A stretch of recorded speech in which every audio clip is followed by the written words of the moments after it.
Alright, welcome back. It's day 58. This is episode 2 of growing sweet Annie or sweet wormwood from seeds. As you can see, this is a fast growing annual and the pace is starting to pick up with the growth. I've got, I think, 4 plants that are significant in size and a bunch of tiny little seedlings that are having a hard time taking off.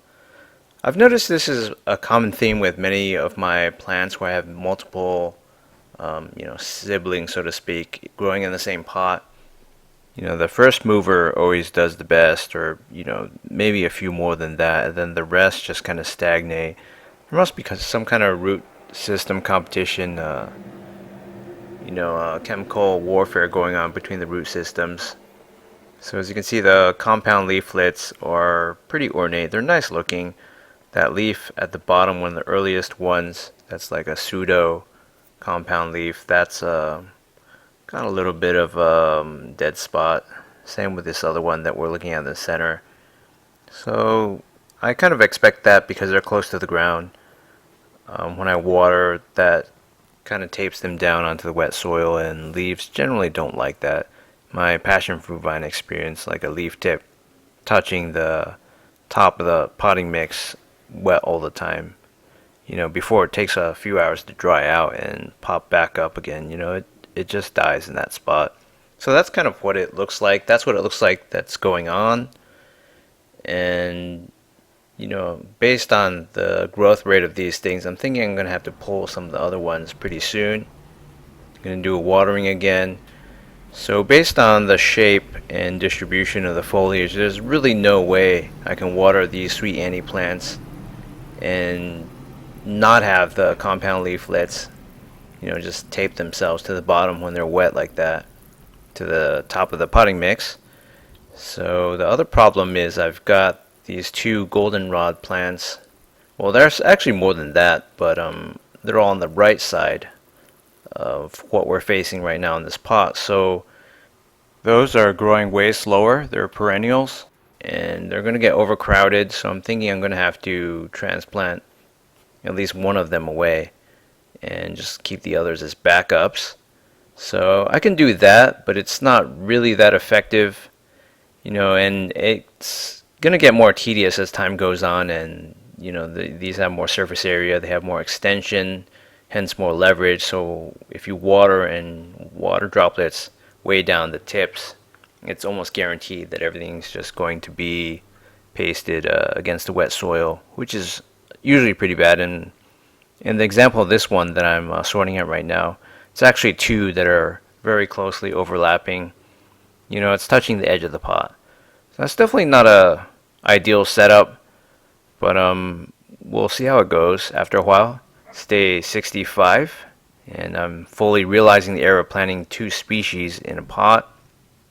At first I was thinking I just don't have enough room, so I can conserve space by planting 2 plant series in one pot, and all of my bigger pots are about the same size in diameter.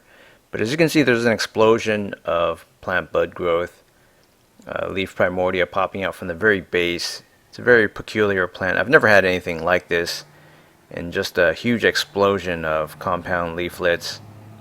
So it's really, really crowded up here towards the top, and I think the newer leaves will do fine because they'll extend beyond the edges of the pot, or they'll just be high up enough on the main stem to where even after watering they won't just all fall down from the weight of the water and get that kind of like leaf rot from contact with a wet surface. So it's time to water again, and as you can see, the foliage is starting to form a canopy that's going to overshadow eventually everything, all of the goldenrod seedlings, even on the other side of the pot, and certainly all of the sweet Annie, sweet wormwood seedlings that are flanking, which are hardly getting any bigger.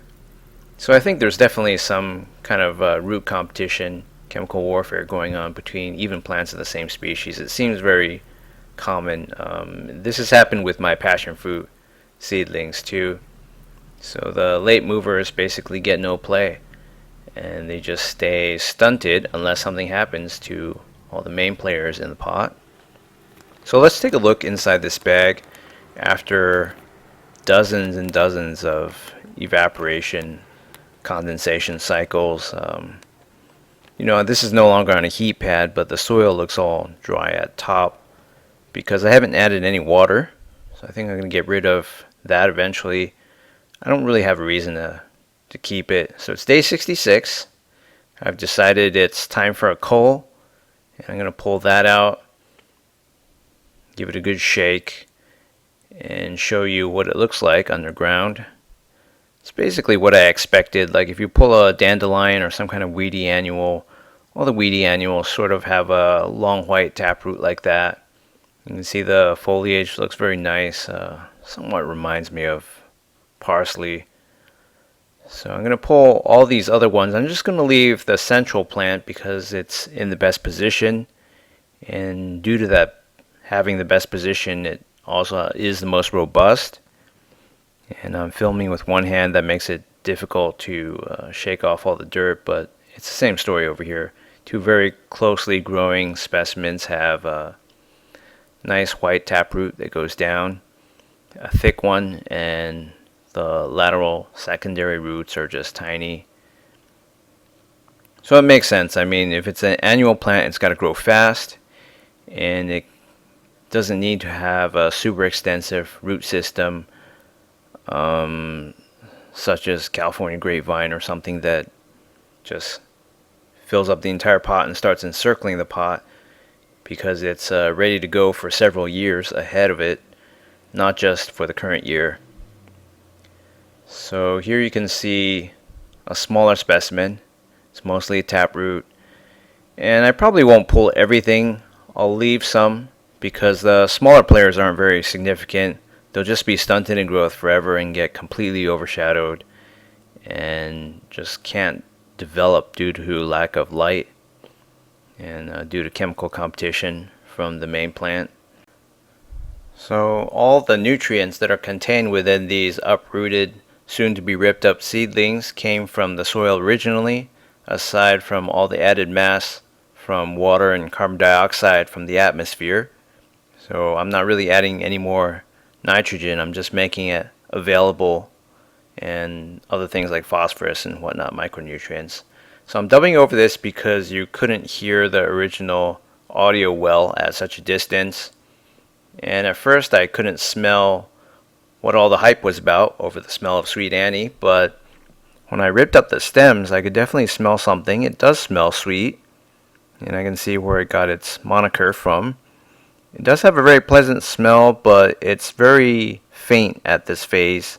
Maybe that'll change when the plant grows bigger, but so far it's not living up to the hype really. It's just pleasant but barely noticeable, and I don't know what the effect would be if I were to leave all these ripped up leaves on a tabletop, for instance, inside my apartment. So it's day 79. And the central plant is growing like wildfire.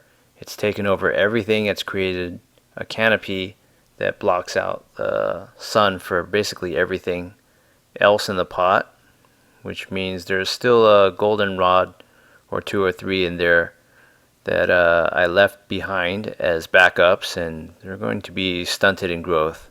Although this foliage does let a significant amount of light down to the bottom, eventually it's going to be more and more compound leaflets stacked on top of each other. It's going to capture almost everything. So there you can see the goldenrod that I left behind. I took the other one away and did a transplant. So it's gotten bigger, but pretty soon it's going to get cut off from all resources, water, light, and whatnot. So as you can see, this annual grows very, very quickly. It's actually a lot more fragrant now that it's bigger. It has a big green, celery-like stem in the middle, much like you would expect from most weedy annual looking plants that you see growing out in disturbed soils and whatnot around here in California. Kind of reminds me of various thistle plants and fennel, which came from Europe. So it's a pretty aesthetic plant. It's got all these soft compound leaflets, and it's getting more and more fragrant by the day. I expect this to grow faster than anything aside from my passion fruit vine. And as you can see, the shoot apical meristem is just exploding with activity. So as you gain more energy production units, just more leaf surface area, the growth pace will accelerate. And I might have to eventually move this to the floor of my balcony because it'll probably take up too much horizontal space and crowd the other plants.